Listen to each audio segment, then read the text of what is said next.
This is the Appomattox statue in Alexandria, Virginia, a monument constructed in 1889 to honor Alexandria's Confederate dead in the U.S. Civil War. Since then, it's been at the center of debates about the use of public space. People wrestle with the decision to honor the history of those who supported the Southern Confederacy's secession from the Union, which was largely in order to continue racialized slavery. Opponents have argued that the statue stands as a testament to intolerance and racism, and that although the statue is still privately owned by the United Daughters of the Confederacy, the fact that it's situated on public land means that it should be torn down because it represents a racist and harmful viewpoint. Those in favor of keeping the statue where it is remark that the Confederacy, no matter how outdated and incorrect its stances, was a part of U.S. history, and that this history shouldn't be forgotten. So today, I'll open up the conversation to look at how monuments like this one represent the U.S.'s struggle to accurately describe its more painful histories. I'll discuss why so many Confederate and other Civil War monuments were built between the late 19th and the first half of the 20th century, and what impulses drove their construction during those crucial years after the war. Appomattox notably doesn't show an image of an Army general or Confederate politician. Rather, it's a simple rank-and-file soldier with his hat in his hand and his head bowed in defeat. On the base are the names of Alexandrians who died fighting for the Confederacy. This gesture isn't uncommon in monuments of fallen soldiers, but its subject has made it a cause for public concern. Claims that Confederate iconography are synonymous with Southern heritage has raised well-founded questions about whose heritage and who does this history support or vilify. And that's in large part because in erecting monuments after a conflict, it's highly unusual for the side that definitively lost to be honored, let alone to occupy public space, which is why the image of Appomattox with a visibly defeated Confederate soldier standing in commemoration of his lost cause and fallen comrades is quite unusual. Rather than raising the now infamous call that the South shall rise again, both his posture and the inscription of the plaque below his feet indicate otherwise. Around 2015 and 2016, the US increased the attention it paid to the Civil War monuments scattered across the country, honoring Confederate generals and soldiers. Arguments raged on both sides of the debate, with proponents of tearing down these statues noting the inflammatory and racist politics of the men that they were meant to honor. They also called for the immediate removal of Confederate flags from state symbols. Those in favor of keeping the symbols and statues argued that these signs were indicative of US history, and even if they were abhorrent, they should not be hidden or forgotten. As headlines circulated around protesters on both sides of the debate, questions started to arise about why the US had so much Confederate iconography to begin with. When were the statues built, and who funded their construction before they occupied public land?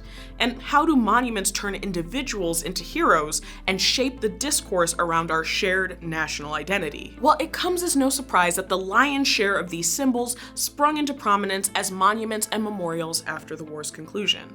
From the moment the Civil War ended, the US has struggled with how to narrate its slaveholding past. But the construction of these monuments and memorials came in two primary waves that weren't directly tied to the official ceasefire. In fact, most came at two key moments within a 100-year span: the Post-reconstruction period from the 1880s until the 1920s, and the eve of the US Civil Rights Movement in the 1960s. It wasn't a random coincidence that the statues went up during those time periods.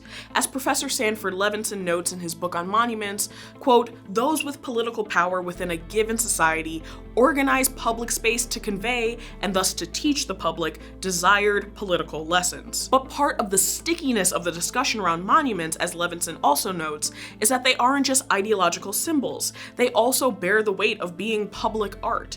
And as he writes about monuments as art is, among other things, both the terrain of and often a weapon in the culture wars that course through societies. This is, of course, especially true of public art, the art chosen self-consciously by public institutions to symbolize the public order and inculcate in its viewers appropriate attitudes towards that order. First, we have the end of Reconstruction.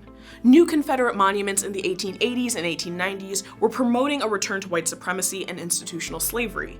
Reconstruction had spanned from roughly the end of the war until the late 1870s. The period did see brief strides for newly emancipated Black citizens, but the end of the era was also marked by an incredibly swift reversal of the tides with the rise of the Ku Klux Klan, resurgent white nationalism, increased violence such as organized lynchings, and reduced rights. During Reconstruction, when Northern officials remained and temporary control of the war-ravaged southern states, the symbols and ideology of the Confederacy were removed from public view. But as the period came to a close, northern and southern officials looked to make political concessions, most often at the expense of black citizens.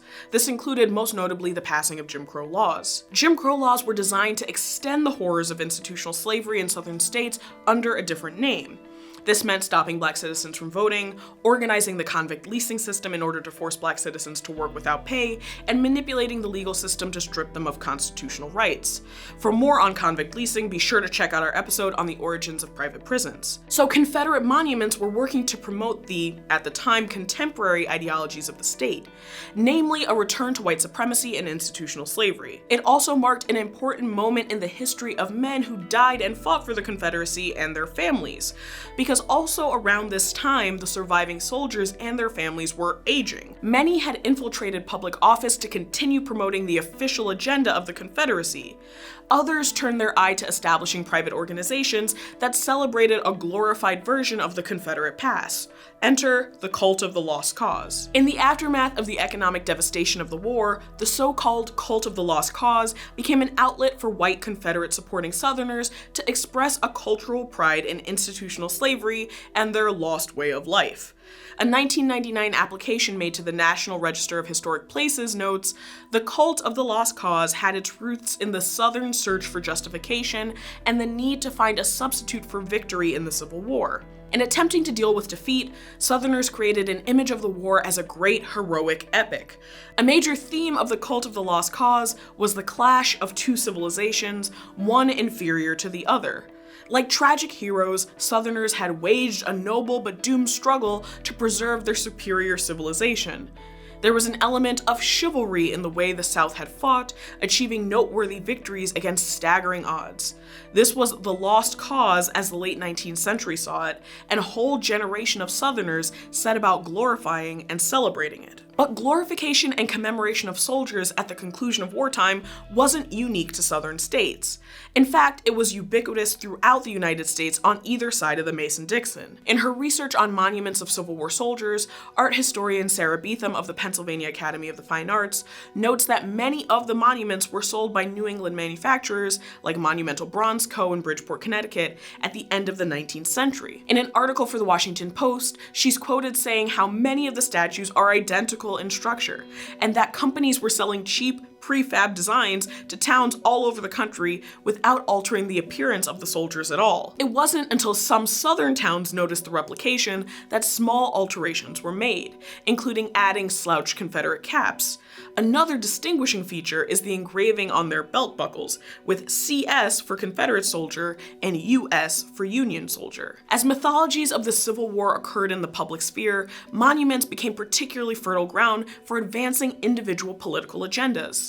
The second wave of Confederate monuments built came in the 1950s and 1960s, both to mark the 100-year anniversary of Southern defeat and also as a sign of opposition to the 20th century's civil rights movement that saw a number of legal victories for black citizens. In fact, the South Carolina State Grounds became the center of heated public debate in 2015 when, under the weight of public outrage, state officials agreed to lower the Confederate flag. But the flag had only been implemented in the Capitol since 1961 as a stinging rebuke of the civil rights movement. But although the amount of news coverage surrounding these monuments has begun to fade, statues like Appomattox and others still remain in place around the country.